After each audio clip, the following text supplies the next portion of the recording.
Le regroupement familial est une procédure qui permet à un étranger titulaire d'un titre de séjour en France d'y être rejoint par sa famille. L'étranger doit être titulaire d'un titre de séjour ayant une validité d'au moins 1 an ou d'un récépissé de renouvellement de ce titre. Il doit résider en France depuis au moins 18 mois.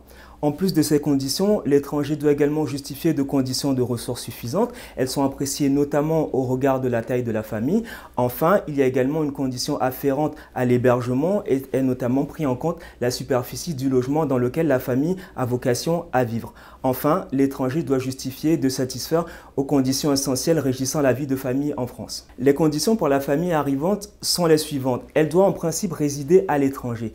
Il est néanmoins admis sous certaines conditions un regroupement familial sur place, c'est-à-dire lorsque la famille est déjà sur le territoire français.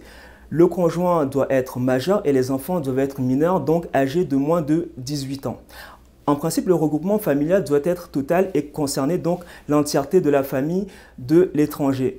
Néanmoins, il est possible de faire un regroupement partiel selon certaines conditions.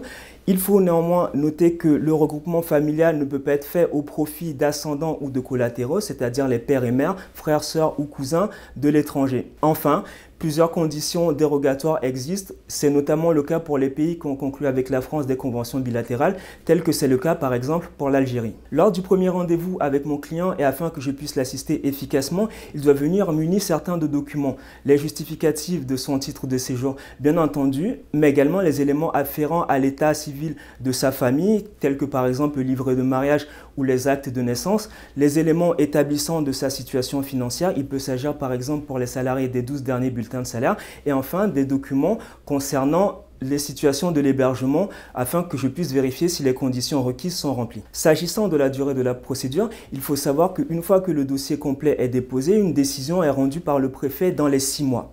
En l'absence de réponse, il y a lieu de considérer que c'est une décision implicite de rejet. Cette décision peut faire l'objet soit d'un recours administratif devant le préfet ou le ministre de l'Intérieur ou d'un recours contentieux devant le tribunal administratif. Ce recours doit être effectué dans les 2 mois suivant la notification de la décision.